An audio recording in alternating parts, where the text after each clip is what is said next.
Ibu bapa, saudara-saudariku yang terkasih dalam Tuhan, salam jumpa kembali dalam Renungan Minggu. Kita memasuki minggu ke-23 masa biasa. Semoga saya menjumpai saudara-saudariku sekalian dalam keadaan sehat dan selalu dijaga oleh Tuhan Yesus. Ada pepatah dalam bahasa Spanyol katakan demikian, dia yang memiliki mulut pasti pernah berbuat salah. Yang tidak punya mulut pasti tidak pernah berbuat salah. Ada satu kisah menarik tentang Santo Fransiskus. Suatu waktu, ada teman pastor lain yang berbuat hal yang tidak benar. Maka sesama teman yang lain ingin agar Fransiskus menegurnya. Tapi Fransiskus katakan, baik, akan saya tegur dia. Beberapa saat kemudian, Fransiskus diam saja.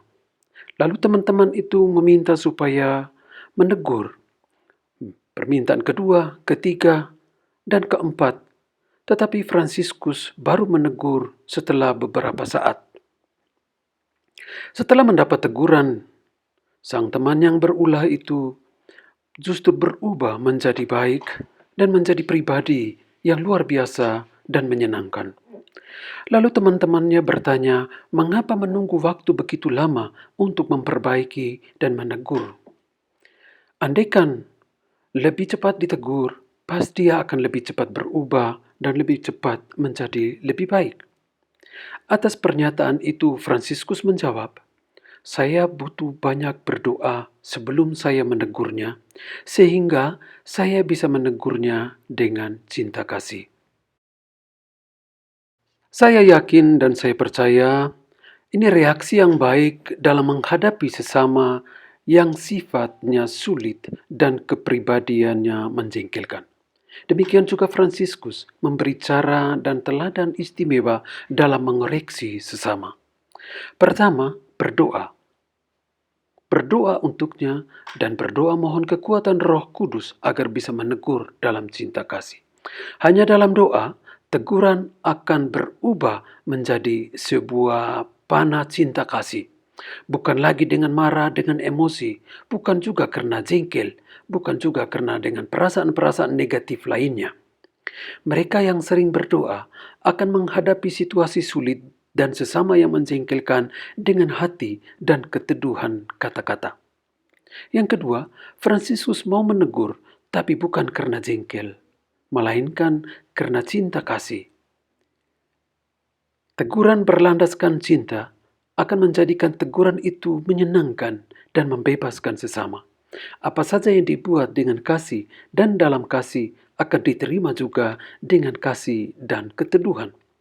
Doa dan cinta kasih adalah landasan kuat dalam menerima kekurangan sesama dan menjadi dorongan bagi yang menerima teguran untuk siap sedia dan rela mengubah diri. Karena ia akan dihantar oleh Tuhan sendiri untuk mengenal dirinya sendiri, untuk mengenal kekurangan dan juga berusaha untuk dengan kekuatan Allah berani mengubah dirinya sendiri. Ibu bapak saudara-saudariku yang terkasih, dalam Injil hari ini Matius 18:15-20, Yesus berbicara tentang menegur dan menasihati sesama. Apabila saudaramu berbuat dosa, tegurlah dia di bawah 4 mata. Jika ia mendengarkan nasihatmu, engkau telah mendapatkannya kembali. Jadi Yesus mau katakan teguran itu bukanlah untuk mengabaikan, untuk menyingkirkan sesama, tetapi teguran itu untuk mendapatkannya kembali, untuk dia merasakan bahwa dia mendapat dukungan untuk memperbaiki dirinya. Belajar dari pengalaman dan cara yang lembut dari Santo Fransiskus dan apa yang diajarkan oleh Yesus, kita bisa belajar dua hal menarik. Pertama, berdoa. Doa adalah kemampuan mendengarkan suara Tuhan dalam segala situasi dan peristiwa hidup kita. Dalam doa, kita akan temukan jalan dan cara terbaik untuk memperbaiki situasi, untuk memperbaiki relasi yang rusak oleh kerapuhan manusiawi kita, dan membersihkan diri dari cara berpikir dan bertindak yang justru bisa merusak pribadi lain. Orang yang membawa sesamanya ke dalam doa, ke hadapan Tuhan, akan temukan kekuatan Tuhan dan kebaikan yang ada di dalam diri sesamanya itu. Jadi dia tidak hanya akan melihat kekurangan dan kerapuhan sesamanya, tetapi justru sebaliknya. Di dalam doa, dengan kekuatan doa, Allah akan tunjukkan bahwa sesamamu itu luar biasa dan baik. Artinya, sesamamu itu bisa menjadi orang baik kalau teguran, kalau dia itu dibawa ke dalam doa. Jadi kalau kita berkonflik dengan sesama, bawalah dia ke dalam doa, maka konflik itu akan berdiam. Maka konflik itu tidak akan berdiam dalam otak dan perasaan. Sehingga kalau hanya dalam otak dan perasaan itu hanya akan muncul emosi, ya, jengkel. Tetapi jika itu dibawa ke dalam tangan Tuhan, ke dalam hati kita, Tuhan akan memberikan kekuatan sehingga kita bisa menjadikan peristiwa itu sebagai sarana, bukan saja hanya memperbaiki sesama itu, tetapi juga menyegarkan jiwa dan hati kita sendiri. Sehingga konflik akan bisa terselesaikan dan bahkan bisa mengikat relasi untuk lebih baik dan lebih istimewa. Karena siapa yang tidak mempunyai kesalahan? Siapa yang tidak mau kalau diberitahu, ditegur dengan cara yang baik dan bisa diterima? Itu yang pertama. Kedua, kita bisa belajar bagaimana menegur dengan cinta kasih. Kasih itu adalah kekuatan yang bisa mengalahkan segala-galanya. Tembok bisa persaudaraan karena pikiran dan perasaan kita bisa diruntuhkan dan diratakan oleh cinta kasih. Mencintailah sebelum menegur atau memperbaiki relasi manusiawi kita dengan sesama. Santa Teresa dari Avila katakan, hendaklah di dalam rumah ini kamu saling mengasihi, saling membela, saling membantu. Untuk apa? Agar persaudaraan yang mulia dan kudus tidak dirusakkan hanya karena kerapuhan manusiawi kita.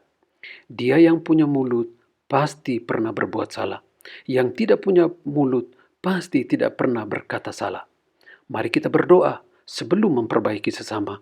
Mari kita mencintai agar kebersamaan bukan dibangun atas dasar rasa dan otak manusiawi yang bisa dipenuhi dengan emosi, rasa jengkel dan rasa tidak puas, tetapi dengan kekuatan Allah Roh Kudus sendiri. Karena Allah sendiri akan memperbaiki diri kita, juga akan memperbaiki sesama kita. Sehingga hidup kita akan bisa kita nikmati. Persaudaraan kita akan kita nikmati benar-benar karena Allah hadir di antara kita. Semoga Allah yang Maha Kuasa memberkati saudara-saudariku sekalian dalam nama Bapa dan Putra dan Roh Kudus. Amin. Selamat berhari Minggu. Tuhan memberkati, jaga kesehatan, jaga jarak, cuci tangan, sehingga kita tetap dalam perlindungan Tuhan. Amin.